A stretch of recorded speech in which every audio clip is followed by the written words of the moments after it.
Hello, everybody. I'm hoping that everyone's been having a wonderful few days with all this beautiful weather here in New Jersey, at least in my parts of New Jersey. So I'm assuming that a lot of New Jersey has this beautiful weather. The spring is in the air, and I am feeling it, and I'm feeling good. I love spring and summer, so I like fall too, I guess. As long as the weather, it feels like summer still.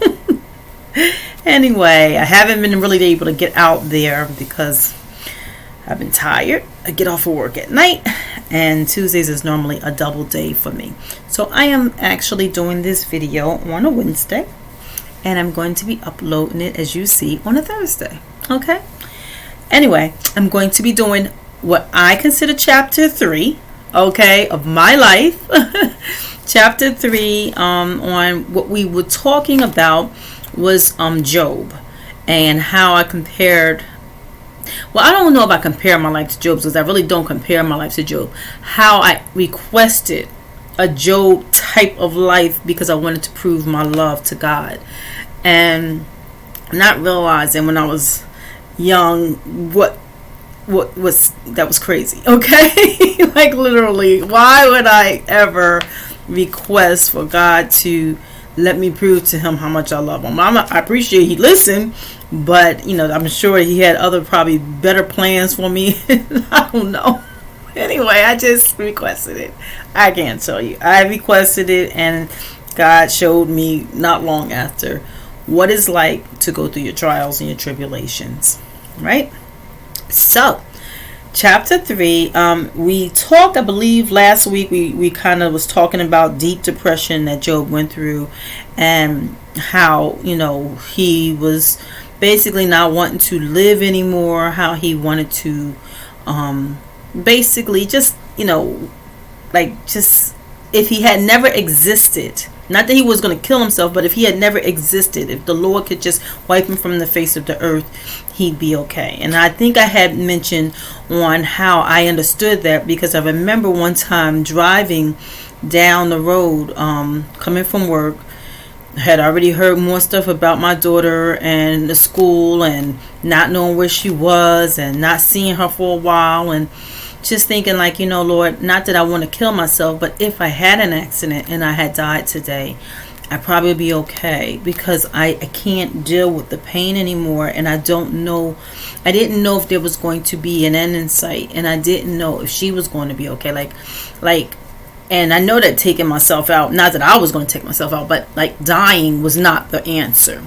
So just know that dying is not the answer. But sometimes we get so depressed that we don't even understand that what our request is makes no sense. That's when you really have to show faith in God that he is going to bring you through. That's when it's hard. It's not easy. Believe me, I just kind of experienced something recently in a different light. Nothing about my child, but okay, I had to literally take a day. I said, Lord, let me take this day and be a little bit down, because I feel, I was told, I guess, no from God about something, and I realized okay, well, that is off limits. And because it was off limits to me now, I didn't know how to handle it, and it put me through a little sadness. I went through the day. I said, I'm just going to deal with this day, Lord. I'm just going to be upset this day, God, but please work in me. The next day, I said, today I'm just going to fight to trust and love, and regardless, if you said no, then no it is. Now, the thing is, sometimes we ask God to do things in our lives, but we want to bend, like I said, things to his will, not to allow him to let his will be done, right? So I'm going to move on past that, because I want to say a prayer. And then after the prayer, I'm going to go into some comparisons of my life and what I saw in Job. in the book of Job. So God, I just ask that you speak through me, God, that those who need to hear a word from you, God, that I'm able to deliver that word. I love you, Lord, and I thank you for your goodness and your mercy, God. Speak in my spirit, God, and let only your words be told, Lord. Let my story be told, but let your story be in it, God. Let it minister to others, Jesus. Lord, I know you can do all things but fail, and I just ask that I become a servant so you can sit here and first of all let other people know that if I got through it, they can too. I love you, Lord. I thank you. I praise you. I worship you. Even when things don't always look like I want it to look, God, I trust you. I have faith, God. In Jesus' name, I pray. Amen. All right. So now that I've said this prayer, I want to go into, I guess it's considered chapter 4. Basically, as we was going back, we saw that he had 3 friends: Eliphaz the Temanite, Bildad the Shuhite, and Zophar the Naamathite. And they had came and they sat with him for 7 days and 7 nights, and they were quiet, and they, mourned with him, and they, tried to comfort him in silence. But the silence eventually broke. Like, I remember going through the process of telling people what I was not telling people, because I didn't want to tell, and that's one thing I just want to say this real quick. I didn't tell people about my daughter's situation, not everybody, because I believe enough, even if I could have been wrong, I wanted to believe enough that when she came out of this, I didn't need everybody be remembering who she used to be. I protected her reputation, and I protected my child. So one of the things that I wanted to say to some parents, and hopefully, this is not happening, but I've seen it happen, where people will down their child in front of others, and she did this and he did that, and they're telling everybody on the block, or telling everybody in the family, and telling every friend that walks in the door. Protect your child, because the whole thing is you need to speak life into that child. You need to speak life into that child's circumstances. And so the whole thing is people around them don't love your child like you do. And I understand you're hurting. But remember, you need to, you're going to need to talk to people, but talk to the right people who have really, truly your best interests at heart. Don't just talk to everybody because you need to talk, because not everybody has your best interest or your child's best interest at heart. And so even if they do, the last thing you want is in the end, when your child is turning around and life is getting better, they be like, but her child and his child and his child used to be like we don't need that. So protect your child. So I'm gonna go past that. I was just gonna say that eventually, after the 7 days and 7 nights, his friends started blaming him. That's what the Bible states. That they started saying that it's so much more intense than how I'm summarizing this. And that's why I always say, read the book of Job, get it for yourself, ask God to discern the to break it down in your spirit so you can understand it. Believe me, Job is going to need a lot of understanding. There's a part in it that I don't even want to bring up that actually makes me be like, well, God, it was, I think it's the part, I'm gonna just mention it, the part that basically his children was taken. And I get that there's a part where I stated what was that he had a prayer request that he had for his children all the time. It was his book. Well, there's a prayer request, and I can't find it at this very moment, but there's a prayer request where he just wanted his children to be he just kept offering his children up to God so that they can be better. Like, they weren't doing the right things, and they were grown, and it's understood. It says, it may be that my sons have sinned and cursed God in their hearts.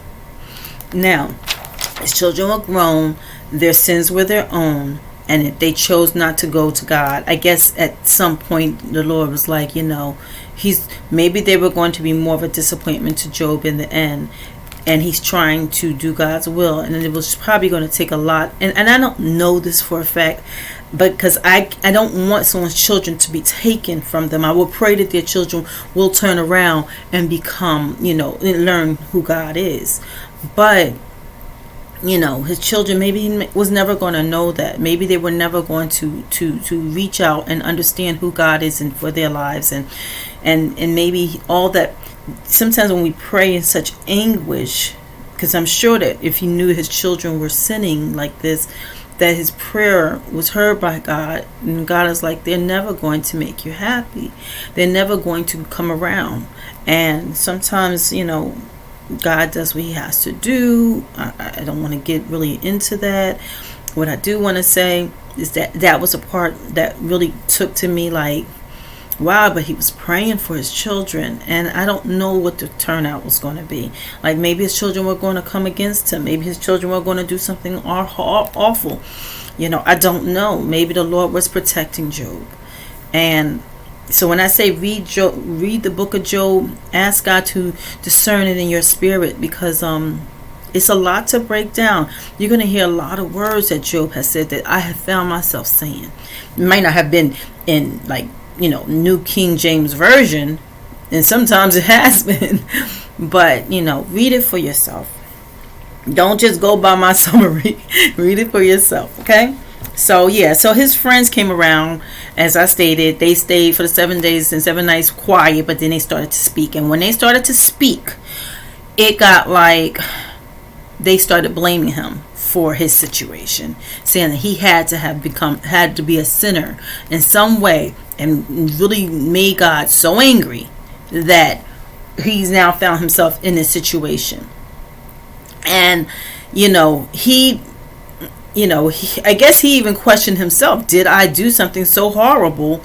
I can't think of nothing I could have done this horrible, God, that I deserve this. But if you think I deserve this, God, he started questioning. They were questioning, and they're saying, you sin, you act like you was doing all great, but nothing bad would happen to you in this type. Well, now mind you, I'm paraphrasing, but nothing bad would happen to you in this type of light if you was doing the right thing, and like in this type of death of situation, like the worst of the worst for his life. If you were doing the right things, first your land got taken, your cattle got taken, your children got taken, your health is taken.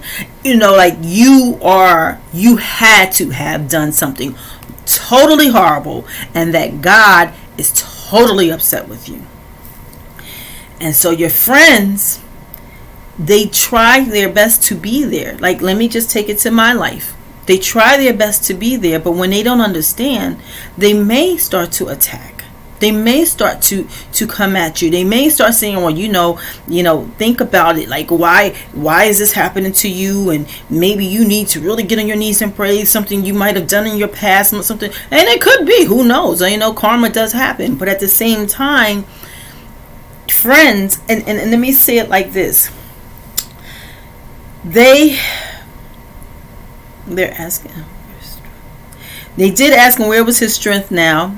Okay, I'm reading my notes. They did ask him, where was his strength now that you feel so weak? And the point is, we do have the strength, even when we're feeling at our weakest. But I just want to say, they were not made to stay the course and withstand the test of your trial.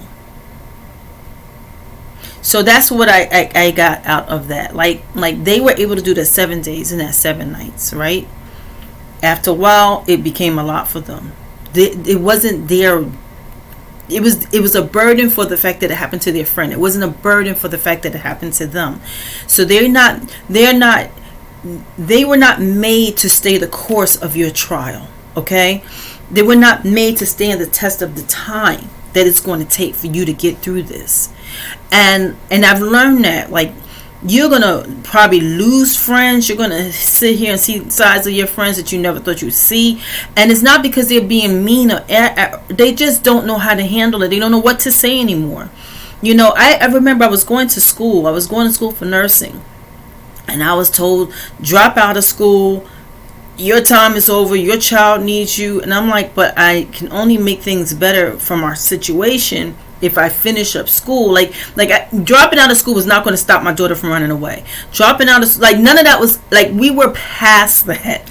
And I needed that. I needed to continually know that, when this is done, I'm going to have gotten us to a level where at least I can pay our bills. I can do things that I need to do to get her the help that she needs, and now I can really pay for it, because it's really hard to reach to get resources when you don't have it, to pay. People really want you to pay services, So with that, I was just saying that, people don't mean no harm, but they're not, even sometimes our family is not made to stand the whole test of time. They're not made to stay on the course. They're going to, I've been told to even quit my job. I've been told to quit my job by typhus. I've been told to quit my job by family, friends. How are you going to quit your job? I had a house. There was no way I can quit my job. Who's going to give me money to take care of my home? Now I'm going to find myself in a situation where I'm homeless. My daughter's in the street somewhere. My son, who's trying to hold out and be a good kid right now, he don't have, because I had and I said, no, people's chatter starts to try to affect your life, and you need to understand that I can't hear what you're saying, because God is not telling that to my spirit, and what you're saying doesn't make sense to me.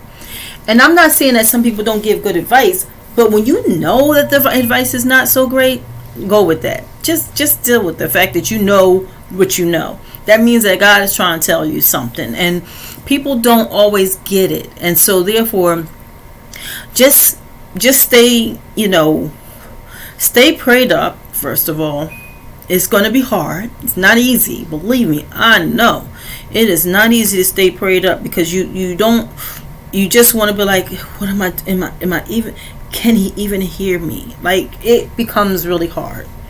But stay prayed up, and just kind of know where to take your advices from. No one is given, pray on the advice that's given to you. Pray on it. Say, Lord, is this good advice? Is this not good advice? What do I do? And God will speak to you. Oh my God, he will speak to you. I promise you. So, like I said, some friends may not have the ability to comfort you. That's the truth. So please understand that they may not have, may not be there to give you the strength and the comfort that you need. They're just not. I had a friend, and I still have that friend, and she didn't mean any harm, right? I'm dealing with some real stuff, and I told her, because she was one of my closest friends, I'm dealing with some real stuff about my child. Now she has 2 daughters that wasn't dealing with those same things. People don't get it. She was always sitting here almost to a brag level of how well her daughters was doing. And I'm going through all this anguish, and I'm and then I would tell her, and she'd be like, but my daughter isn't. My daughter is that. And I'm like, did she not hear herself? Did she not hear what I'm saying? And not that I don't want good for her, and not that misery really wants the company, but it was more in your face. Look what is happening to me. And that's how I took it. She may not have even meant any harm, but that's how I took it. Just to find out later on that all those years I was dealing with that, when I was getting the help that was necessary for my child. Oh, you should tell me, because my niece is going through those same things. My niece has been going through the same things, and we need help there too. What is that place? Now you knew you were in a, and I'm not saying she should be telling me her family's business, but you understood it from some level, what I was dealing with. Never ever spoke to me about the situation until I started reaching out and telling you oh, I got some help for her. I was able to do this. I was able to do that. And because she needed this information, she then was let me know. Oh yeah, she was going through that too. She was dealing with it. Yeah, she did the same exact thing. But all these years, I've been your friend forever, and you never thought to say, I understand where you're coming from. My niece is dealing with the same thing. People don't come at you like that. They don't. I don't know. Some people just don't have it in them to know how to comfort you. And it's not because they're not friends. It's just it's not in them. That's just not their makeup. Right? And so, like his friends, I'm sure they came to comfort him, obviously, for 7 days, 7 nights. They were quiet. But eventually, they didn't know how to continue that fight, how to continue the comfort that was necessary. So, this actually can be the most alone you will feel at this time, right? Because when people around you don't get it, when you feel silly to keep telling people your business because it's not changing, and everybody's kind of at a point where they don't even want to hear it no more. Because now they're thinking that's just part of your life, and deal with it, right? That's what they feel like. There are support groups. Okay, you can start your own support group.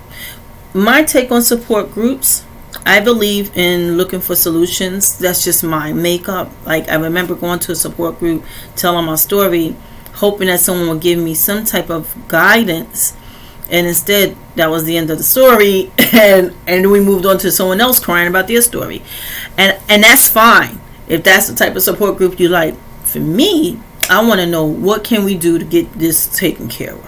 So I'm a person that's about solutions. That's what I also felt when I went to Overeaters Anonymous. Me and my son is the type of the type of people that believe, if you go in here, you're talking about your eating process and how you overeat, then give me some solutions on how I cannot. Instead, we all just talked about how much we overate. And then it was done. And I'm like, okay, so I'm about to go home and overeat now. See you later. I had no strategies here. So for me, one of the things I wanted to do way before the pandemic is to sit here and get with parents and start talking about what are the resources here, and how do we fight to get these resources for our children. One of the things you probably have already learned is that they always got to wait till your child gets to this particular level before they can help them.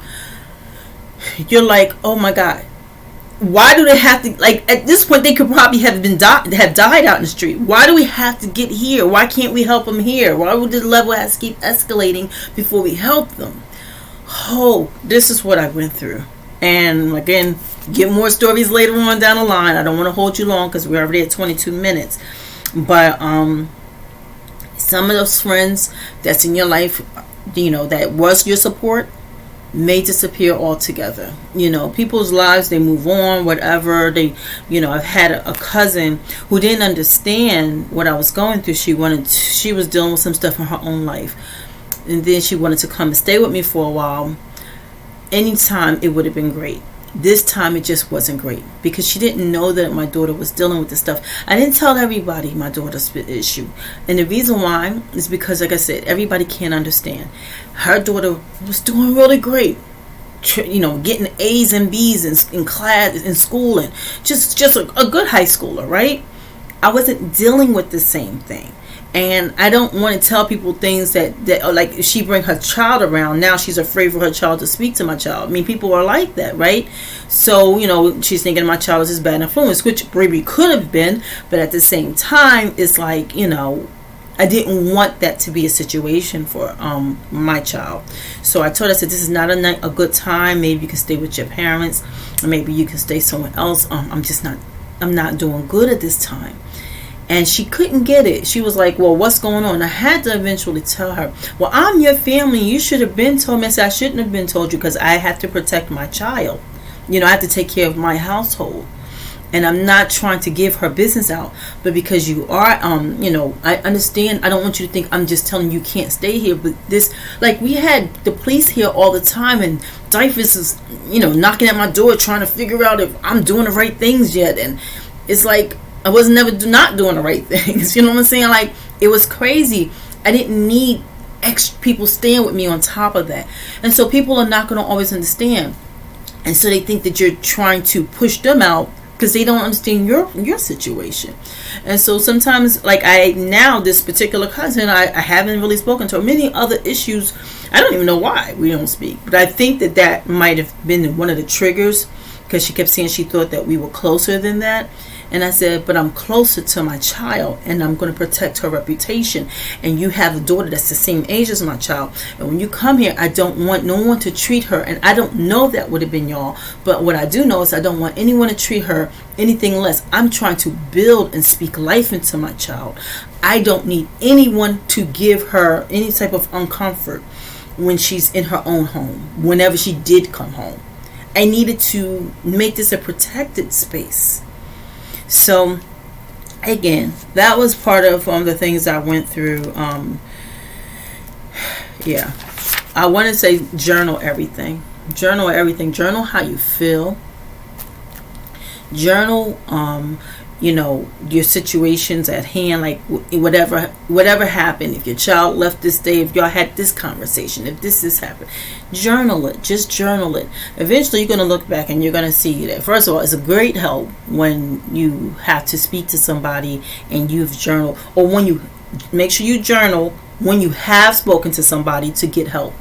On this date, on this time, I called this place to get this type of help, and I spoke to this person and was told this situation, and this is the outcome, right? Make sure that you journal. Journaling is going to be a big saver. I have so much information, so much journaling information, and how the outcome went on that journal, on that information. When I would call somebody, I've had someone that I've called to tell them a situation. They actually called DIFUS on me. They called DIFUS on me because of the fact that I told them, I had a one-time spanked her. Well, I can see why this happened to you. What? Well, in my household, in the way I grew up, we do not spare the rod to spoil the child. You know what I'm saying? So, it may not have been a great thing for her, because she is the type of kid that, will get more stubborn if you spanked her. Well, my son, all you had to do was act like you was going to spank him. I'm going to get that belt. I'm going to get you. you're going to get popped. Sean will be like, Bria is like, oh, get it. That's my daughter. Her personality is different. So, the person called DIFUS on me again. And I'm like, what? For reaching out for help, for trying to get help for my child? And he says, all because, and when they met me at my house, I said, I know what you're here for, because he already told me that he was mad that I even ever spanked her in the first place. This is the same spanking that y'all coming in my house for. Now, I will give that story. And I also, when I do give that story, I'm going to give why God allows things to happen in your life. That you be like, well, God, I didn't even mean it in this way. But guess what? Still, never ever think that your bad is for your bad, right? Never think that the things that's happening to you that seems to be like, well, why would you allow this to happen to me? Oh gosh, know that God has a plan. He has a plan. So don't even in a bad situation, don't count him out that he's not working it out for your good. All right, I think I'm gonna stop right there. And I am going to be speaking next week. I think I'm going to speak on speaking life into your child. I've been having that in my spirit. I was going to speak on it this time, but I think I'm going to speak that for my next for the next one, because I do want you to understand. I'm going to give you some stories about when I spoke life and when I didn't speak life into my child, and the different outcome for each. Obviously, we know not speaking life into your child can, or when I've seen people not speak life into their children, when they've counted them out, how badly that turned out. Okay, so I want to talk about that. I'm going to ask God to start, revealing to me what I need to say on that, helping me to remember some of the stories on that. I have one story in particular I'll talk about, and then we'll go from there. That will be chapter 4. We are pretty much done with the Job part of it. I'm going to be talking about prodigal son. That's actually obviously something that I compare my life to, is when your child returns home. So I hope these stories and these words are encouraging. I don't know if people can't tell me on the messaging or not. I don't know. I'm not that great and savvy when it comes to, I just know how to upload stuff and keep it moving. Okay. So if there's like things that I'm not able to, maybe I'm not able to get feedback, I don't know. I don't, you could probably be trying to give me feedback or ask me questions, and I don't even know that it's not even set up like that. Hopefully someone will test it out for me and just say, hey, listen, I got you. I'm able to send you a message. I'm able to, to speak, so that I know that these messages getting out here, people are hearing it, and that they can, that I am getting feedback. I know on my YouTube channel, because the same thing on Mara Speaks and on the Serene Journey is on my YouTube channel. I know that I get feedback once in a while from those videos, so that one has no issues. But it's my Facebook videos that I just wonder if everybody can, outside of the people that I have members that I know personally, or I know because they're my Facebook friends, and I know of the outside world who become members, or followers, I should say, followers of my channel or my of my page, if they can actually say anything. Because if you have questions, I really would like to be able to see if I can answer them. If you have any anything that you think I can help you, if I can, I will. I promise you. Let my journey through this be able to guide you. And if there's things I can tell you, I'm definitely wanting to be able to be the servant in that area for you. Okay? So, love you all. Please stay encouraged and stay prayed up. Know that God has a plan even when you don't understand. And just know that Jesus is our friend. He never wants to hurt us. That's not his like, he didn't just give you an ending of Job's life. Things was restored, but restored even more. Now I know you're like, how could you restore kids? You can't restore it. Like, you can never say that I can't fathom it. But he did have more kids. He did have more kids. Okay, so that I can tell you. But I know I as a parent, I'm like, I love that kid, and that's why I prayed for that kid. I get it. But he did have more kids. His land was restored. He had more than what he had started out with. God did come through. God did tell him this too shall pass. And even when he didn't believe it, even when he didn't understand, he said, God, are you sure this is going to pass? And I don't see this. It just doesn't feel like this. And the Lord's like, this too shall pass. Again, this is my summary, but it is summarizing what happened. It did pass. He did get his life restored, his health restored, he had more children. So, that's our prayer. That's what this vlog is about, for you to understand that one day we want to have not just, but even more, because we know how God brought us through. All right. Have a good one. And y'all have a blessed day. And stay safe. Wear your mask. Get your vaccinations. I got both of mine. And I got the Moderna, and very little side effect. All right, so yeah, take if you do get it, take the probiotic before, during, and after, so that you can buffer anything that can go crazy in your little stomach, gut area. Okay. All right, love y'all all, and y'all stay blessed. Bye bye.